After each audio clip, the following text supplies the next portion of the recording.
Hello everyone, I'm Dr. Beatrice Hyppolite and this is your world.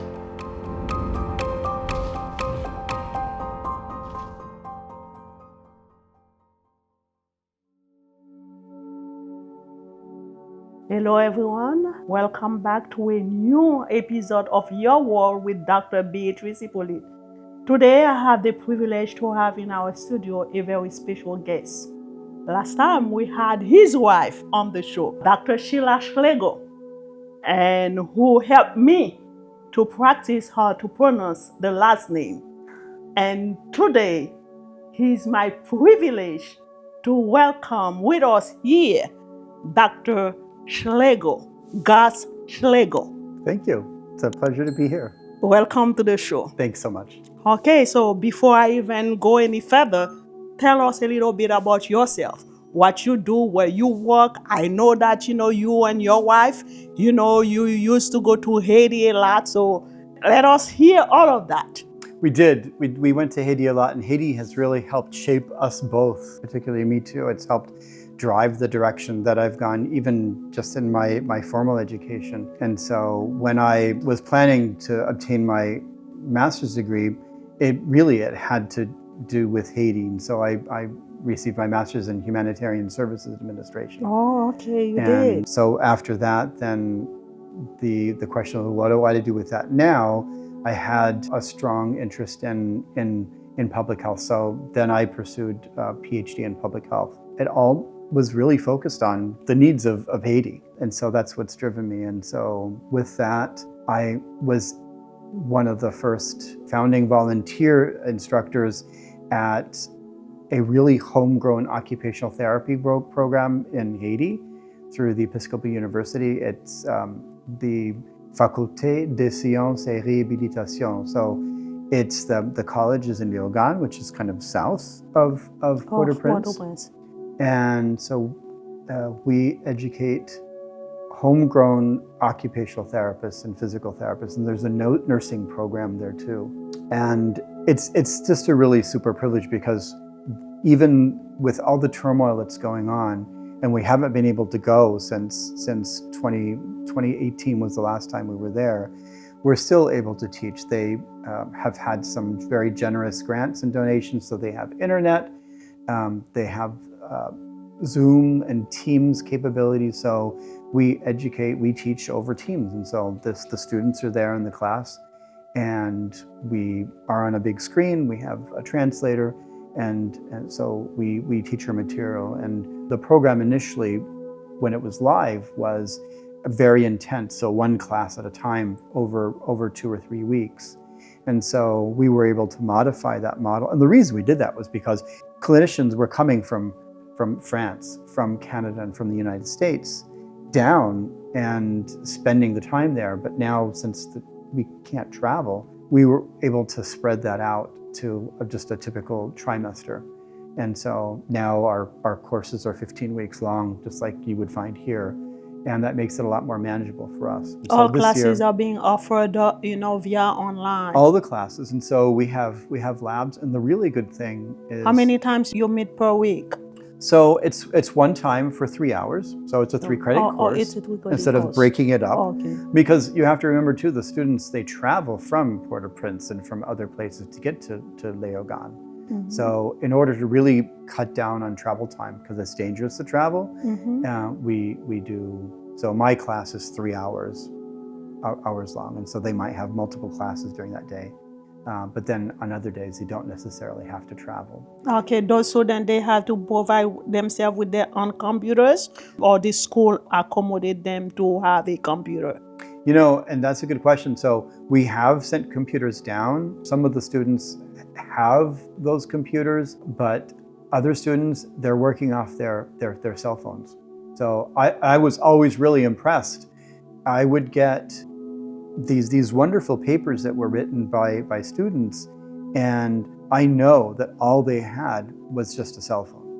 And so they're there working and typing every single word with their thumbs to be able to produce these 2, 3, 4 page in a way they really papers. prioritize that education. Oh yeah.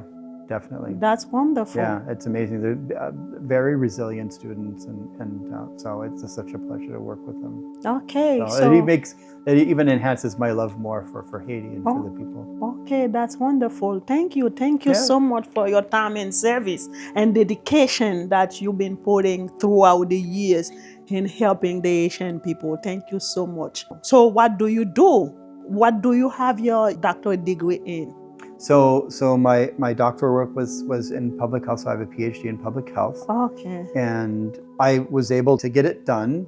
It took a bit of time, definitely, but now I'm really in a great position. I was on vacation on Martha's Vineyard, and I got a phone call from just a random phone call, and it was from the program director of a program in New York City. Mm-hmm. And they said, we came across your CV and we really liked it, and we want you to come in tomorrow. Just like that? Just like that. And I said, oh my gosh, I know that I had submitted my CV to a couple of places, but I'd never finished any, because we were going on vacation, I never really had finished any of the applications. And so I said, oh my gosh, that's so nice. I'm on vacation right now on an island. Is it okay if I come next week? And they said, absolutely. And so I went in, and they were just so kind. They asked some tough questions, and then afterwards they offered me a position as the doctoral capstone coordinator. So that, congratulations. Thank you. Yeah. So, and I've been in that position since December. I'm in charge of overseeing the doctoral capstone projects that all of the occupational therapy students are doing. So I interface with the faculty mentors that are, so our faculty that work as mentors for the students as they're completing their capstone, and also working with sites. So in fact, I was going to ask you, you have such a wonderful knowledge base to we're always looking for sites to be able to mentor students in their particular interests. And what the students do is during their didactic coursework, they certainly at some point they're touched by some condition or some population. And so we ask them to develop that further, to develop a research interest. And I'm available. Yeah, it will be my greatest honor to work with you, Dr. Schlegel. That would be wonderful. And so the students are able to pursue their interests. And one of the fun things that I tell them is, because they have so many ideas and they want to go this way and that. And so what I was told during my dissertation is Gus, save the world after your dissertation is done, because a good dissertation is a finished one. Mm-hmm. And so I get to say that to the students often, and say, all those are really good ideas. And very often what you do for your capstone, because it is an area of interest, becomes your life work. Mm-hmm. And then that's certainly my case too. My dissertation was on informal caregivers of people living with dementia. Okay, so today we're gonna talk about a very specific subject. It's been around. So Dr. Schlegel will tell us or give us a brief description how long this profession been around, and a little bit of prevalence and exactly what it is. So what people who are in the field, what do they do? Because not too many people, even people with degrees, don't even know that much about occupational therapy.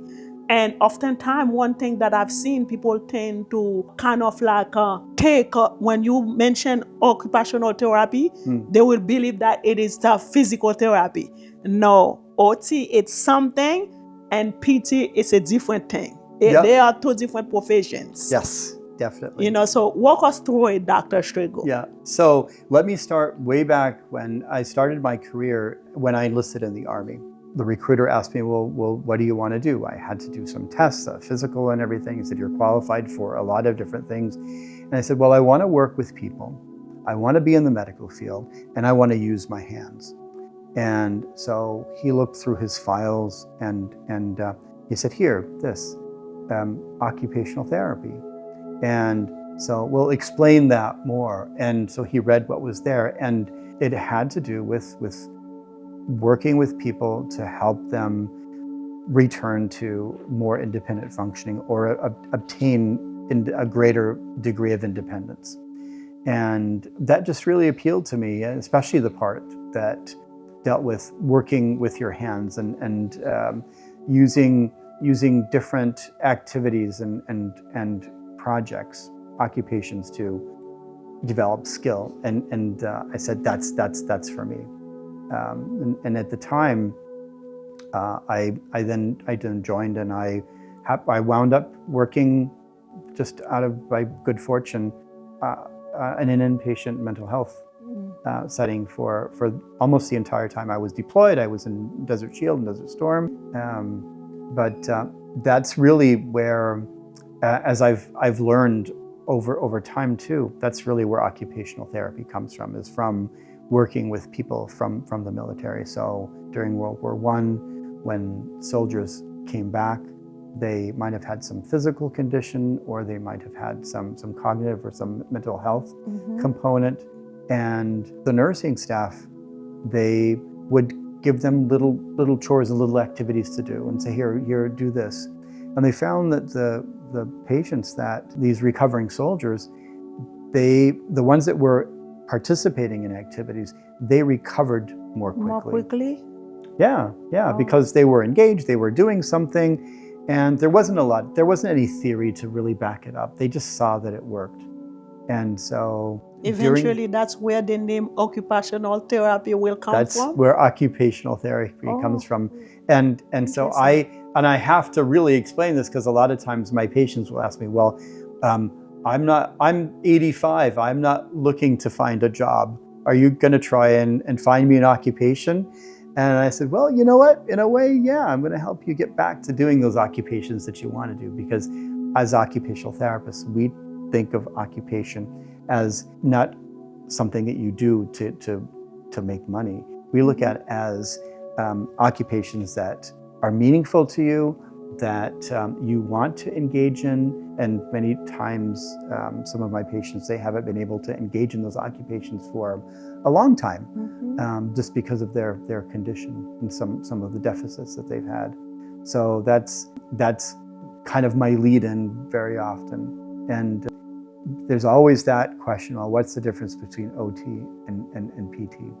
Right, within physical therapy. And it's not always really clear either, not just with patients, but with other healthcare professionals. And so I know we were talking earlier about the difference between OT and PT. I like to say that when we think of occupation, we can use occupation as a means to an end, or that occupation can also be the end product that we're looking for. And let me explain. Where a physical therapist, and not all physical therapists, but in physical therapy, there's, just because of the nature, there might be more repetitive exercises and strengthening and movement that goes on, where you're measuring a certain amount of strength and a certain amount of repetitions, and that really guides you to identifying that the patient is making progress. In occupational therapy, instead of repetitive exercises, we use very often occupation to be able to develop those skills. And those skills that they develop then translate into, they're able to participate and complete those things that they really want to do. So let's take dressing, for example. If someone really wants to dress, well, what's involved in upper body dressing, like putting on a shirt? There's a lot of reaching involved. There's some sequencing involved. There's some making choices. And so all of those components, we really know how to break down into their components. We say, okay, well, you need to be able to work on being able to reach up, maybe to pull a shirt out of the closet, or slip your arms through a sleeve.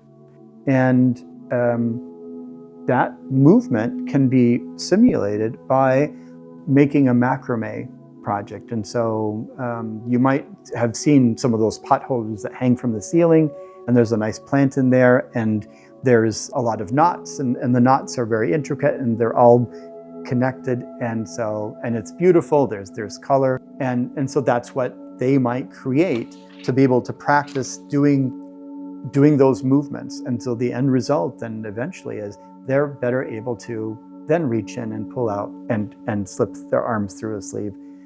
So that's the means to an end. We might also work on really the end product. Okay, you want to be able to reach up, and so there might be some time where we'll say, okay, well, let's practice reaching and putting something up on a shelf. And so really our focus is we want you to be able to reach up. That's what the patient wants. And we'll practice a lot of times too, pulling the hanger off of the hook. And so that might be part of the care plan too. Care plan too. But yeah, so it can be either, but occupation is really central to. Well, what about managing the expenses? That too. That really depends on what's important to them. Absolutely. So, and you would find that more with people who might have had a traumatic brain injury, or someone who might be living with a mental health condition. So, and I know that in the past, when I was working inpatient and also in community mental health settings, I've worked with people on budgeting, and it might just be we might just be starting with a couple of items. What's important to you? Well, I want to buy peanut butter. Okay, well, you have, let's look at which peanut butter is more expensive, and let's make some choices. So I would bring them flyers from the grocery store and have them put together a shopping list, and then try to do some budgeting. So that, and so we'll do that in a clinic environment, but then we might go out to the store. And so when I was in the military, we would take them to the commissary to do some shopping, or to the PX to do some shopping. We were able to do that. So that was real OT, and I love that. But here in a community setting, we can do that as well. So I can go with them too. And I've done that to a grocery store, or to the corner market. So, that's very important. What about skill building?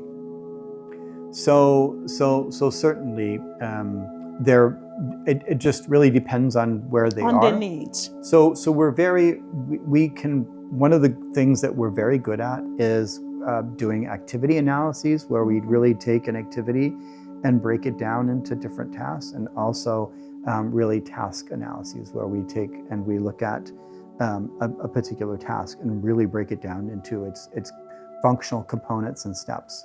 There's also an occupational analysis, so looking at the occupation really. So what does it mean to be a painter? What does it mean to be a teacher? What does it mean to be a photographer? And what are all those components that are required to do that? It's very complex if you think about it, right? So really we're looking at physical, we're looking at cognition, we're looking at emotional, and also social, and putting that all together to really work on all those areas. And that's a big thing that distinguishes us from other professions. That's wonderful. And so according to research, it seems that the profession is growing. Like I mentioned earlier, according to research, there are approximately 140,000 occupational therapists in the US, with around 183,000 practitioners nationwide. Yes. And I appreciate the last number, because that really, it really catches kind of what occupational therapy practitioners look like. So we have occupational therapists. Right now, entry-level programs are master's programs and doctoral programs, like the one that I work in. But there are also occupational therapy assistant programs. That's what I studied and became through the Army. And I worked as an occupational therapy assistant for 5 years, and also during the time that I was in school for my therapist degree.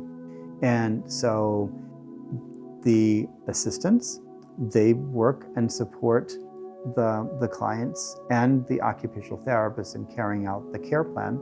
The occupational therapists, they're the ones that have that deeper understanding of theory and are able to develop the care plan. And so together there's this real connection between the therapists and the assistants together. And so that's where that whole number is the 183,000 that you mentioned. So there's really two tracks that you can. To me, that's appealing because you don't limit someone who might come from a background where they don't have 6 years to dedicate to education and don't have, I mean, schools are expensive now, don't have all that money. They can go like I did, join the military and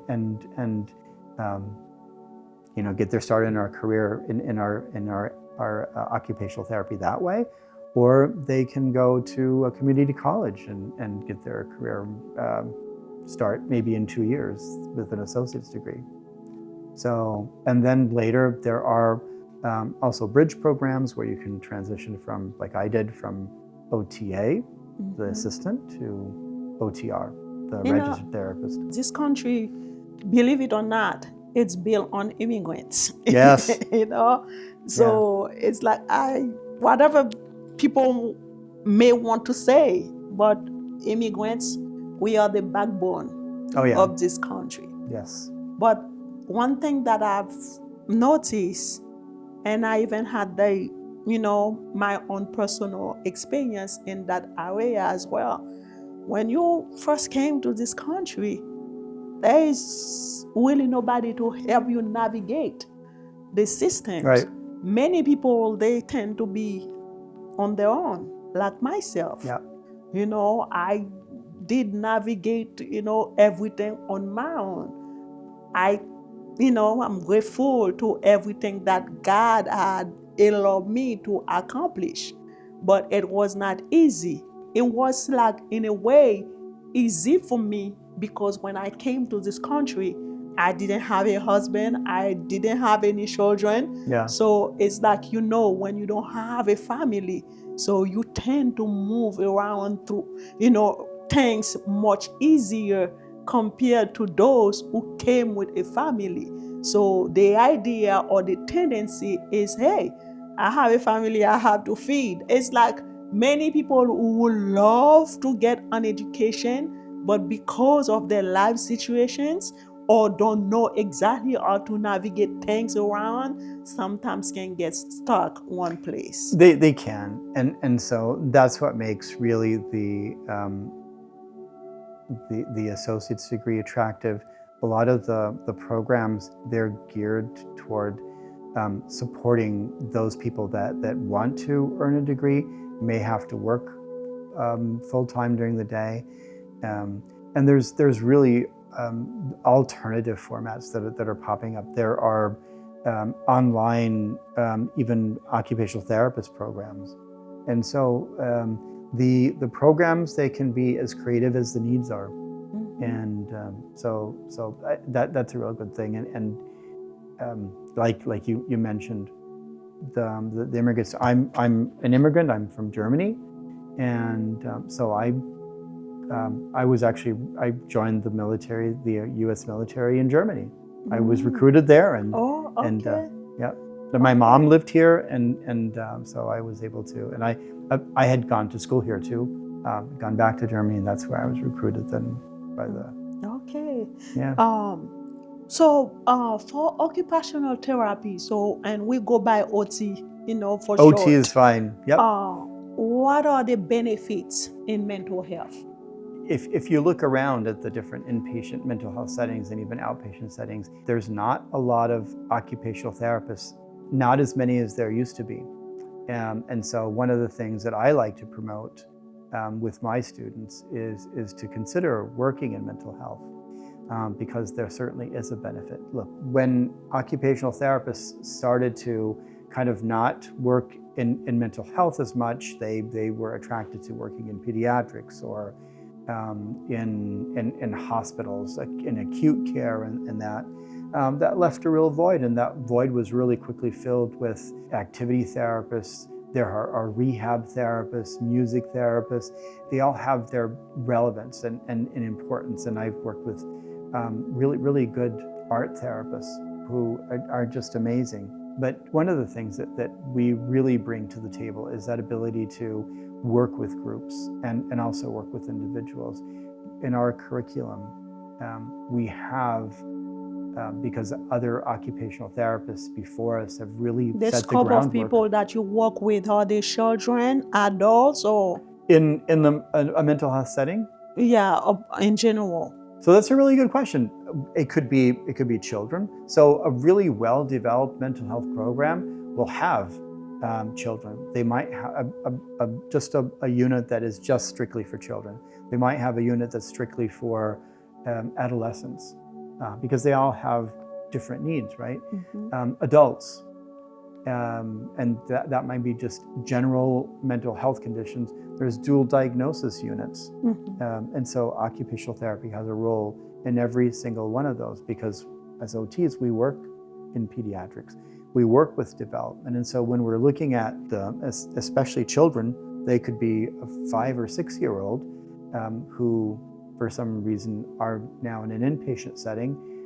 We can look at that bigger picture and look also not only at helping them with social emotional learning and mindfulness and using some of those strategies, but also working on just physical skill development, fine motor, all those things that those kids should be working on that might have been delayed because there was so much focus on something else. They really just couldn't work on developing fine motor because they